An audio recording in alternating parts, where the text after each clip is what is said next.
আমরা খুব গরিব। আমার মা ভালো ভেবে বড়লোক ছেলের সাথে বিয়ে দিয়েছে, কিন্তু বিয়ের প্রথম রাতে আমার স্বামী ঘরে এসেই টানতে টানতে আমাকে দেওরের ঘরে নিয়ে রেখে আসে। তারপর দেওর আমার সাথে সারা রাত। আমার নাম রত্না। আমি একটা গরিব ঘরের মেয়ে, আর আমার বিয়ে একটা মিডিল ক্লাস ফ্যামিলিতে ঠিক হয়। 2 মাস পরেই রমেনের সাথে আমার বিয়ে। আমার মায়ের ছেলে খুব পছন্দ হয়েছিল, তাই আমাকে বলতো, রত্না, তোর কপাল ভালো যে এত ভালো ফ্যামিলিতে তোর বিয়ে ঠিক হয়েছে। বাবা আমার 8 বছর বয়সেই মারা যান, তাই মা অনেক কষ্টে আমাকে মানুষ করেন। আত্মীয় স্বজনের কাছ থেকে কিছু কিছু সাহায্য নিয়ে বিয়েটা ভালোভাবে দেওয়ার চেষ্টা করছিলেন। আমিও আমার বিয়ে নিয়ে খুব খুশি, তাই আমি যে সেলাইয়ের কাজ করতাম সেখান থেকে কিছু কিছু টাকা জমালাম, যাতে বিয়ের দিন সুন্দর করে সাজতে পারি। আমার শ্বশুর বাড়িতে মাত্র 3 জন লোক, আমার শাশুড়ি, স্বামী আর তার ভাই। শ্বশুর অনেক আগেই মারা গেছেন। সবাই আমার শ্বশুর বাড়ির খুব প্রশংসা করত। বিশেষ করে আমার স্বামীর সবাই বলতো আমার শ্বশুর বাড়ির লোকজন খুব ভালো। দেখতে দেখতে আমার বিয়ের দিন এসে গেল। আমি পার্লার থেকে মেকআপ করিয়ে বিয়ের জন্য যে লজ ঠিক করা ছিল সেখানে পৌঁছালাম। মেকআপ করার কারণে আমাকে খুব সুন্দর লাগছিল। কিছুক্ষণ পরে বরযাত্রী নিয়ে পাত্রপক্ষ বিয়ের লজে পৌঁছালো। এরপর দেখতে দেখতে আমাদের বিয়ে হয়ে গেল। বিয়ের পর সবার খাওয়া দাওয়ার পর আমার বিদায়ের সময় আসলে আমি মাকে জড়িয়ে ধরে খুব কাঁদলাম, কারণ মাকে ছেড়ে অন্য পরিবেশে চিরদিনের জন্য চলে যেতে হবে। তারপর সবাই মিলে আমাকে শ্বশুর বাড়িতে নিয়ে গেল। ওখানে আমাকে শাশুড়ির ঘরে বসিয়ে অনেকগুলো নিয়ম পালন করানো হলো, যার মধ্যে কয়েকটা আমি জানতাম, বাকিগুলো জানি না। সমস্ত নিয়ম পালন করা শেষ হলে আমাকে ওই ঘর থেকে বের করে আমার বরের ঘরে নিয়ে গেল। ঘরটা আগে থেকেই ফুল দিয়ে সুন্দর করে সাজানো। এরপর আমাকে খাটে বসিয়ে মাথায় ঘোমটা টেনে দিল। সারাদিনের ধকলে আমি খুবই ক্লান্ত, তাই ঘুম ঘুম পাচ্ছিল, কিন্তু আমি চুপচাপ বসে থাকলাম স্বামীর অপেক্ষায়। 1 ঘন্টার বেশি হয়ে গেল, এখন আমার স্বামীর কোনো খবরই নেই। আর একটা আশ্চর্যের ব্যাপার হলো, সারাদিনে আমার বর আমার সাথে একবারও কথা বলেনি, এমনকি কারো সাথে কথা বলতেও শুনিনি। এইভাবে চুপচাপ বসে থাকতে থাকতে কখন যেন একটু ঝিমুনি ভাব এলো। হঠাৎ দরজার আওয়াজে আমার ঘুম ভেঙে গেল। তাকিয়ে অবাক হয়ে দেখলাম ঘরের মধ্যে কেউ নেই। তারপরে যখন দরজার দিকে তাকালাম, তখন তো আমার চোখ কপালে ওঠার জোগাড়, কারণ দরজা দাঁড়িয়ে আমার স্বামী আর ওর সাথে একটা মহিলা, যাকে দেখে আমার পাগলি মনে হচ্ছিল, কারণ ওর জামা কাপড়ের জায়গায় জায়গায় ছেঁড়া ফাটা আর সবসময় মাথা চুলকে যাচ্ছে। ওই মহিলাকে আমার স্বামীর সঙ্গে দেখে আমি অবাক হয়ে কাছে গেলাম। আমাকে দেখে ওই পাগলি আমার স্বামীর পিছনে লুকিয়ে পড়লো, যেন আমাকে দেখে ভয় পাচ্ছে। আমি আমার স্বামীকে বললাম, রমেন, এই মহিলাটি কে, আর এ আমাদের ঘরে কি করছে? তখন রমেন ওই মহিলাকে নিজের কাছে টেনে নিয়ে বলল, এ আমার বউ, আর একে তুমি তোমার মতো সুন্দর করে সাজাও। আমার পায়ের নিচ থেকে মাটি সরে গেল, কারণ আজকে আমার বিয়ে হয়েছে, আর আমার স্বামী একটা পাগলি মহিলাকে বউ বলছে, আর ওকে আমার মতো সুন্দর করে সাজাতে বলছে। শুনে আমার চোখ দিয়ে জল পড়তে লাগলো। আমি আমার স্বামীকে বললাম, রমেন, তুমি এসব কি বলছো? এই মহিলা তোমার বউ হয় কিভাবে? তোমার বউ তো আমি। তুমি তো আজকেই সবার সামনে আমাকে বিয়ে করেছো, আর এখন তুমি চাইছো এই মহিলাকে সুন্দর করে সাজিয়ে আমার জায়গায় বসাতে। এসব কথা শুনে রমেন রেগে গিয়ে বলল, আমি বলেছি তো এ আমার বউ, তুমি একে তোমার মতো সুন্দর করে সাজিয়ে এই ঘরে বসাও, তারপরে তুমি এই ঘর থেকে বেরিয়ে যাও, না হলে আজকেই তোমাকে আমি তালাক দিয়ে দেব। এ কথা শুনে আমার গা কাঁপতে লাগলো, কারণ আমার মা অনেক আশা ভরসা নিয়ে আমার বিয়ে দিয়েছে। যদি আমার তালাক হয়ে যায়, তাহলে তো আমার মা জীবিত লাশ হয়ে যাবে। আমার মা সারা জীবন শুধু দুঃখই পেয়েছে। আমি চাই না যে আমার জন্য আমার মা আবার দুঃখ কষ্ট পাক। তাই আমি রমেনের কথায় রাজি হয়ে মাথা নাড়ালাম। তারপরে ওই পাগলি মহিলাকে বাথরুমে নিয়ে তৈরি করতে লাগলাম। তাকে আমার বেনারসিটা পরালাম, যেটা আমার বিয়েতে শ্বশুরবাড়ি থেকে আমাকে উপহার হিসাবে দিয়েছিল। আর আমি ওই পাগলির ছেঁড়া কাপড়টা পরলাম, আর মনে মনে কাঁদছিলাম। তারপর ওই পাগলি মহিলাকে ড্রেসিং টেবিলের সামনে এনে সুন্দর করে মেকআপ করে আমার যত গয়নাগাটি ছিল সব পরালাম। যাকে এতক্ষণ বিচ্ছিরি লাগছিল তাকে এখন সুন্দর দেখাচ্ছে।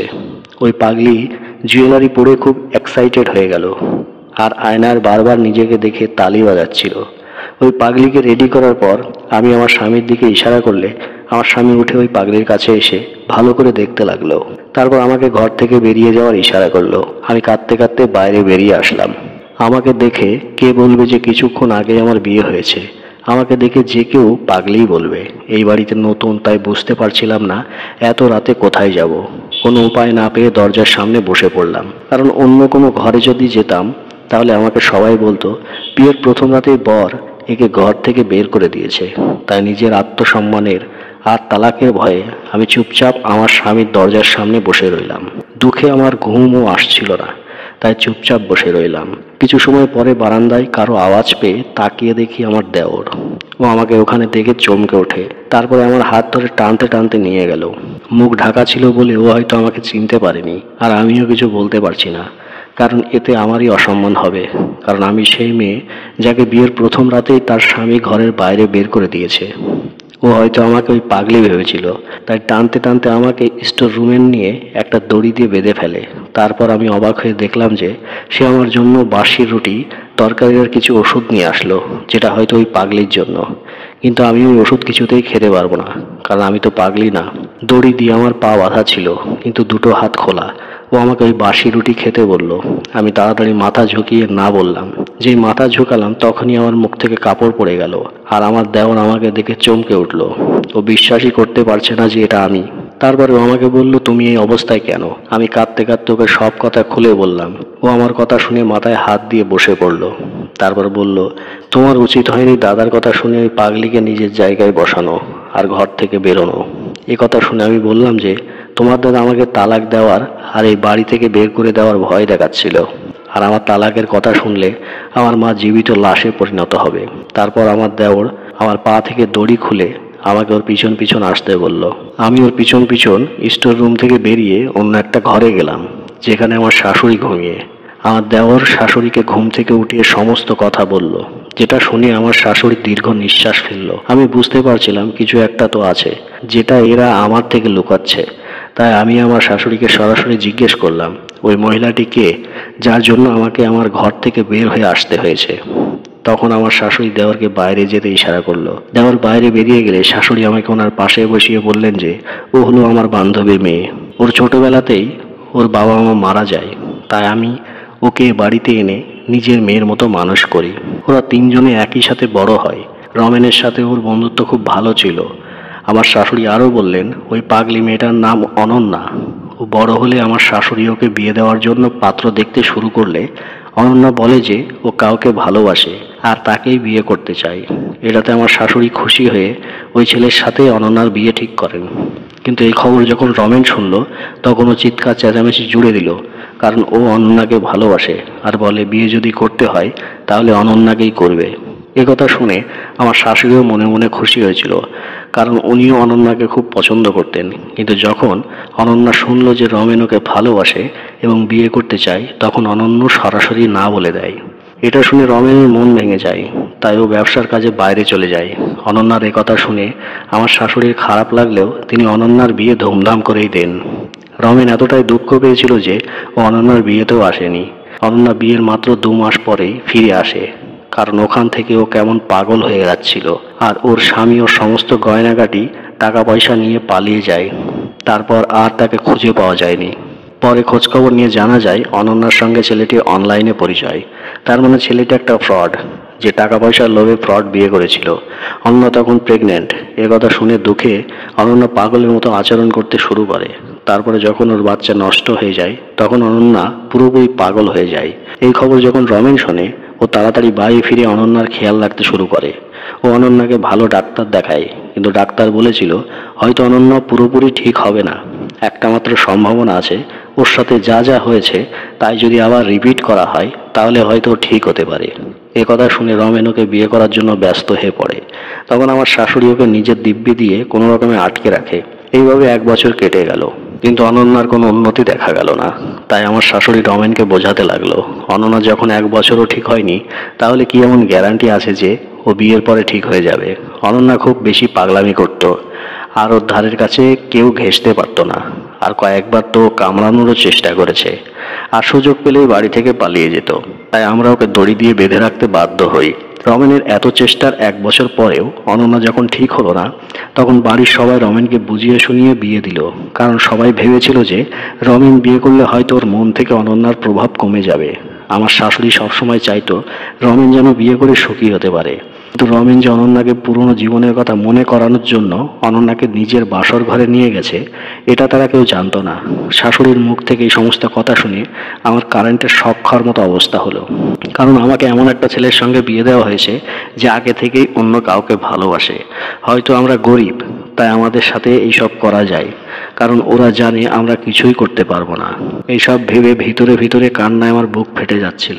তখন আমার শাশুড়ি আমাকে নিয়ে আমার স্বামীর ঘরের দরজার সামনে এসে দরজা খুললে দেখতে পেলাম যে অনন্যা নতুন শাড়ি গহনা পরে মেঝেতে শুয়ে আছে, আর রমেন খাটের উপর বসে বসে কান্না করছে। রমেন ওর মাকে দেখেই মার কাছে এসে মাকে জড়িয়ে ধরে কাঁদতে লাগলো। কান্না থামলে আমার শাশুড়ি রমেনকে বোঝাতে লাগলো যে রমেন আমার সাথে কি কি অন্যায় করেছে। এরপর রমেন আমার দিকে মাথা নিচু করে দাঁড়িয়ে আমার কাছে ক্ষমা চাইলো। এরপর আমার শাশুড়ি ঘুমন্ত অনন্যাকে ঘুম থেকে উঠিয়ে বুঝিয়ে শুনিয়ে নিজের সঙ্গে নিয়ে গেলেন।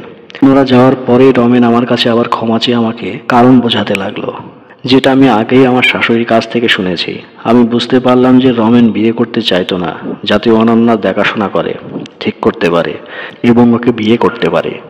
কিন্তু বাড়ির সবাই জোর করে ওকে আমার সাথে বিয়ে দিয়ে দেয়।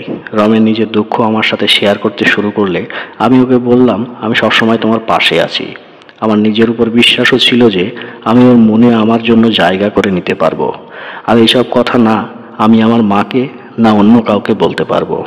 আমি ওই বাড়িতে অনন্যার সাথে নিজের বোনের মতো ব্যবহার শুরু করি, ওর খাওয়া দাওয়া দেখাশোনা করতে থাকি। ফলে বাড়ির সকলের সাথে সাথে রমেনের মনেও আমার জন্য জায়গা তৈরি হয়, যেটা আমার স্বামী আমার সঙ্গে মিষ্টি মিষ্টি কথা বলে বোঝাতো। কিন্তু অনন্যার অবস্থা কোনো উন্নতি হয়নি। ওর ওষুধ চেঞ্জ করেও দেখা হয়েছে, কিন্তু কোনো ফল পাওয়া যায়নি। কিন্তু তবুও রমেন চাইতো অনন্যা যেন ভালো হয়, তাই আমি দিনরাত পরিশ্রম করতাম। ওকে নিয়ে ডাক্তারের কাছে চেক আপ করাতে যেতাম, কিন্তু অনন্যার অবস্থার কোনো উন্নতি হয়নি। ধীরে ধীরে অনন্যার অবস্থা খারাপ হতে থাকে। ও এখন সারাদিন বিছানাতেই শুয়ে থাকে। তাই আমি রমেনকে বললাম ওকে শহরের সবচেয়ে ভালো ডাক্তারকে দিয়ে চেক আপ করাতে। যখন আমরা সেই ডাক্তারের কাছে নিয়ে গিয়ে চেক আপ করালাম, ডাক্তারের কথা শুনে আমরা সবাই হতাশ হয়ে গেলাম। কারণ ডাক্তার বলল অনন্যার শরীরে ধীরে ধীরে ক্যান্সার ছড়িয়ে পড়েছে, ওর জীবন আর মাত্র কয়েকদিনের। কিন্তু আমরা হাল না ছেড়ে ওর ক্যান্সারের চিকিৎসা করাতে লাগলাম। কিন্তু এত চিকিৎসা করেও কোনো ফল পাওয়া গেল না। আমার বিয়ের 6 মাসের মাথায় অনন্যা সবাইকে দুঃখ দিয়ে এই পৃথিবী ছেড়ে চলে গেল। ওই ছেলেটার উপর আমার খুব রাগ হতো, যার কারণে অনন্যার এই অবস্থা। ওই ছেলে পৃথিবীর যেখানেই থাকুক না কেন জীবনে কখনো সুখী হতে পারবে না। ওই ছেলেটি যদি লোভের কারণে অনন্যার জীবন নিয়ে ছিনিমিনি না খেলতো, তাহলে অনন্যা এখন ছেলে মেয়ে নিয়ে সুখে শান্তিতে ঘর সংসার করত। কিন্তু আমরা যেটা ভাবি, যেটা সবসময় হয় না, কারণ বিধাতা যার কপালে যা লিখে দিয়েছে তাই হয়। অনন্যার সাথেও তাই হয়েছিল, যা বিধাতা ওর কপালে লিখে রেখেছিল। যার দুঃখ আমাদের সারা জীবনও শেষ হবে না। এখন অনন্যা নেই, তাই রমেনের জীবনে শুধুমাত্র আমিই ছিলাম। ধীরে ধীরে রমেনের মন থেকে অনন্যার প্রভাব কমে গেল, কিন্তু আজও মাঝে মাঝে অনন্যার কথা মনে করে, কারণ অনন্যা ওর প্রথম প্রেম। ওকে বিয়ে করার জন্য রমেন সব রকম চেষ্টাই করেছিল, কিন্তু অনন্যা ওর ভাগ্যে ছিল না। রমেন বুঝতে পেরেছিল যে বিধাতা যার সাথে যার জোড়া তৈরি করেছে তাকেই সে পাবে। হয়তো বিধাতা রমেনের সাথে অনন্যার জীবন লেখায়নি। অনন্যা মরার 2 মাস পরেই রমেন আমার সাথে নতুন করে জীবন শুরু করে। কিছুদিন পরে আমি প্রেগনেন্ট হই আর একটা মেয়ের জন্ম দিই। রমেন আমাদের মেয়ের নাম অর্পণা রেখেছে, আর ওকে দেখলেই রমেনের মন খুশিতে ভরে উঠত। কিন্তু আমাদের মনের ভিতরে এখনো অনন্যা বেঁচে আছে। তো বন্ধুরা, আজকের এই ছোট গল্পটা যদি আপনাদের একটুও ভালো লাগে, অবশ্যই একটা লাইক করে দিন, বন্ধুদের সঙ্গে শেয়ার করে দিন। আর এরকম গল্প পেতে হলে অবশ্যই চ্যানেলটিকে সাবস্ক্রাইব করে বেল বাটন প্রেস করে রাখুন, যাতে করে আমার লেটেস্ট গল্পগুলো সবার আগে আপনার মোবাইল স্ক্রিনে দেখতে পান। তো আজ এই পর্যন্তই। ভালো থাকবেন, সুস্থ থাকবেন। ধন্যবাদ সবাইকে।